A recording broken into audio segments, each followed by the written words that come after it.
أطلق إرهابيون صاروخا يحتوي مواد كيماوية في منطقة خان العسل بريف حلب، ما أسفر عن استشهاد 16 شخصا وإصابة 86 آخرين من المدنيين. تفاصيل أكثر حول هذه الجريمة والتحول الخطير في هذا التقرير لمراسلنا من حلب شادي حلوة.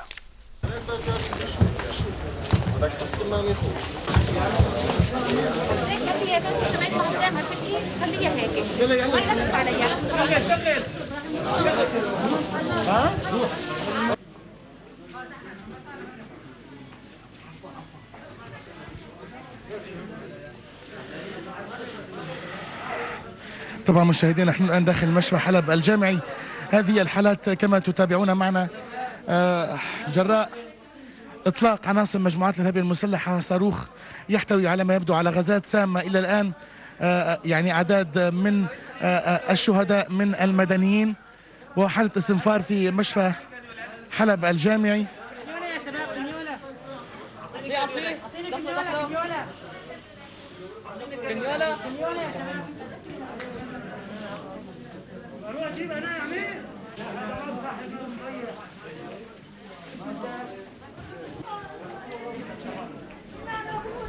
الصهيونية لك جو علينا يرشوا كيميائي.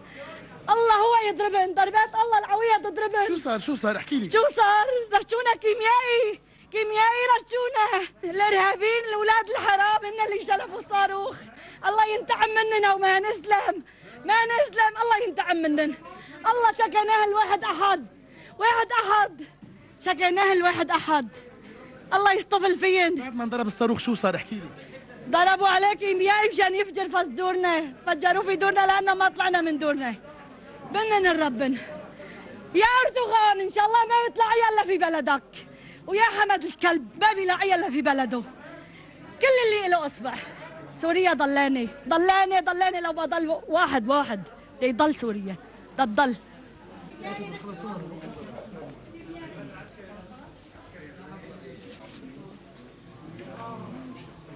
لا حول ولا قوة. هذه الحالة كما تتابعون هي جراء استنشاق هذه الغازات التي نجمت عن الصاروخ الذي أطلقه هؤلاء المرتزقة على منطقة خان العسل.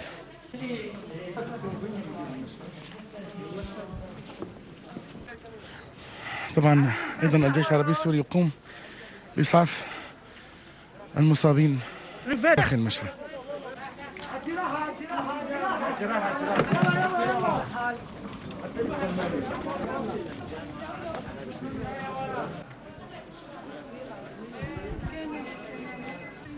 يا مطربين هيدي سم علينا كل الرايحين. كيماوي ابوي سلامتن جوزي متوفي وهلا اخ عما صار فينا. الله يحميكو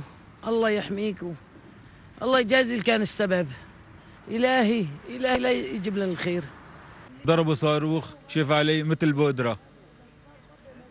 اسمه الحارة القبلية كلها جيش وكلها نقاط عسكرية، بدهم يموتوا العساكر وبدهم يموتوا اسمه المدنية مثل البودرة. هو بشم الواحد البودرة بيقع في الأرض. أنا ما كان فيني شيء، أسعفت حرمتي، أسعفت العالم وقعت الأرض. من امبارح قال في هجوم. كنا في الحارة الشمالية، جينا على الحارة القبلية. كنا في الحارة القبلية ولا هذه ضربونا صاروخ الساعة 7.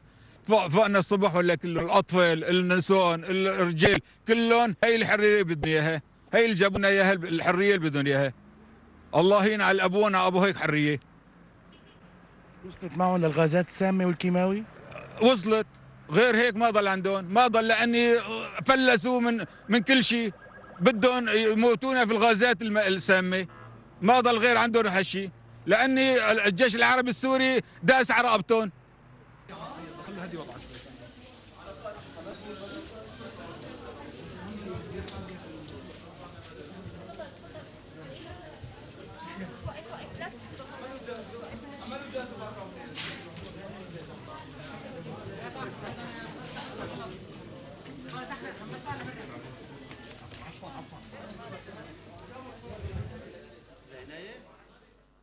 بس العالم باتت. الله ينتقم منا ان شاء الله، ما تضل ولا واحد مننا وان شاء الله، ونحن صامدين وإيش كان يكون. هالشيء اللي بخفنا فيه. ما حنخاف وما حنخاف، ونحن صامدين ايش ما كان يكون. ضربنا الجيش الحرفي في صاروخ، شمينا ريحة داخل العالم في الأراضي، العالم في الأراضي تطبطب، العالم ماتت في الأراضي، الأولاد. سكر صدري، ما بقيت أحسن أحكي وما بقيت أحسن أتنفس. الله لا يوفقه إن شاء الله، بيموت العالم كلها في الأراضي. ماما طبت في الأرض، وأبوي وأخوي ما بنعرف وينه. الله لا يوفقن إن شاء الله، إن شاء الله بيموتوا. الله لا يوفقن إن شاء الله بيموتوا.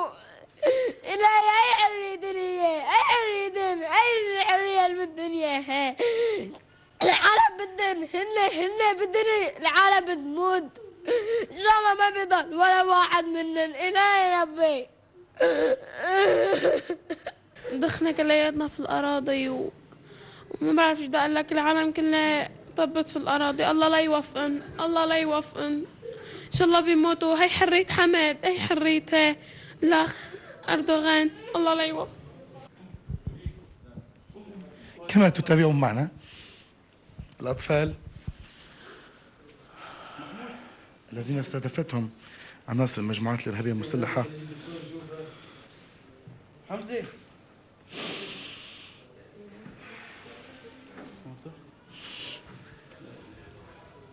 الصورة تتحدث عن نفسها.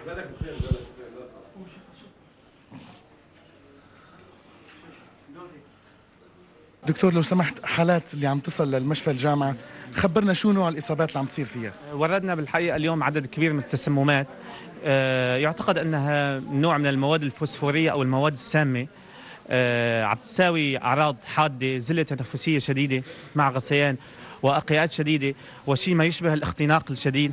في مرضى دخلوا بحالات غيبوبة وغياب وعي، واضطرينا لندخلهم للعناية المشددة. مشاهدينا، وللمزيد أكثر حول هذه